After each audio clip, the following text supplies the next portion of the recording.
किसी ग्राम पंचायत के ग्राम प्रधान का चुनाव जनता बड़े ही उम्मीद के साथ करती है और ये सोचती है कि वह ग्राम प्रधान ग्राम के विकास कार्यों व लोगों की जो मूलभूत ज़रूरतें हैं उनको पूरा करेंगे और उसमें अपना योगदान देंगे। लेकिन प्रायः यह देखा जाता है कि पद पर चुने जाने के बाद उनके द्वारा वित्तीय और प्रशासनिक लापरवाहियां जो है की जाने लगती हैं, जिससे लोग परेशान हो जाते हैं। और अगर ऐसा ही कोई व्यक्ति प्रधान के पद पर चुना जाता है और उसके द्वारा वित्तीय और प्रशासनिक लापरवाही की जाती है, तो उसके लिए हटाने के लिए या उसके वित्तीय अधिकारों को रोकने के लिए क्या कार्रवाई की जाती है, तो इसके संबंध में प्राविधान उत्तर प्रदेश पंचायत राज अधिनियम 1947 की धारा 95 और उत्तर प्रदेश पंचायत राज जांच नियमावली 1947 के अंतर्गत प्राविधान दिए गए हैं, जिसमें यह प्राविधान दिया गया है कि प्रधानों और उप प्रधानों या ग्राम पंचायत सदस्यों को किस प्रकार हटाया जाएगा और किस प्रकार त्रिस्तरीय कमेटी के हाथ में गांव के विकास कार्यों को करने के लिए उनको दायित्व दिया जाएगा। ऐसा ही एक मामला अभी हाल ही में हुआ था, जिसमें शिकायत पर पंचायत राज अधिकारी ने जांच किया था और जांच करने के बाद उन्होंने प्रधान के वित्तीय और प्रशासनिक अधिकारों को रोकते हुए त्रिस्तरीय कमेटी को संचालन की जिम्मेदारी देने के लिए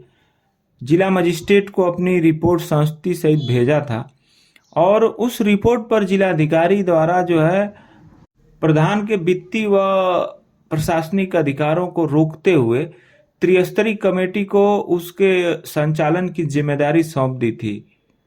इस मामले में जो तत्कालीन प्रधान थे उनके द्वारा माननीय उच्च न्यायालय में रीट याचिका संख्या 27,745/2018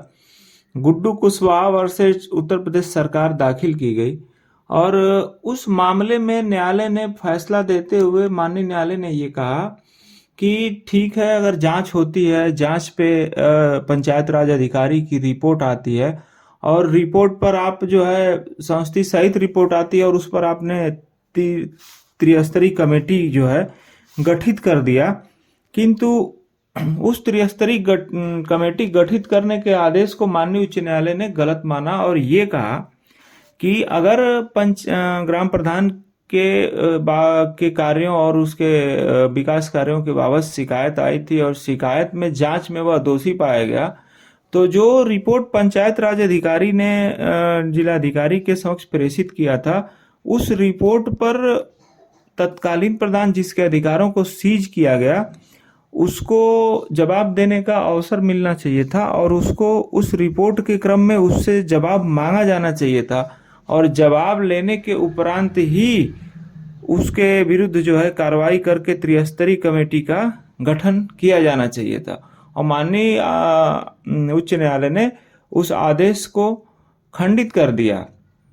तो इसके संबंध में जो प्राविधान है पंचायत राज जांच नियमावली और उत्तर प्रदेश पंचायत राज, उसमें भी स्पष्ट कहा गया है कि अगर कोई शिकायत मिलती है और जांच कराई जाती है और जो जांच रिपोर्ट जो है जिलाधिकारी के समक्ष प्रस्तुत होती है, तो प्रधान के खिलाफ कार्रवाई करने के विरुद्ध यानी कार्रवाई करने से पहले उसके वित्तीय और प्रशासकीय अधिकारों को रोकने से पहले उसे भी सुना जाना चाहिए और उससे भी उत्तर लेने के उपरांत ही त्रिस्तरीय कमेटी का गठन होना चाहिए। अब प्राविधान भी यही कहते हैं कि अगर शिकायत होती है, जांच होती है, तो जो जांच रिपोर्ट आती है उसके क्रम में जिसके विरुद्ध वो जांच रिपोर्ट आती है उसको सुना जाना, उसको नोटिस देने के बाद उसका उत्तर लिया जाए, उसका जवाब लिया जाए और जवाब लेने के बाद ही उसके उत्तर और रिपोर्ट पर विधिवत विचार करने के बाद ही उसके अधिकारों को रोकते हुए और त्रिस्तरीय कमेटी का गठन किया जाना चाहिए। और ये जानकारी आपको कैसी लगी ये कमेंट बॉक्स में ज़रूर बताएं और यदि आपने हमारे चैनल को सब्सक्राइब न किया हो तो कृपया इसे सब्सक्राइब करें, ऐसी जानकारियाँ आपको प्राप्त होती रहें। धन्यवाद।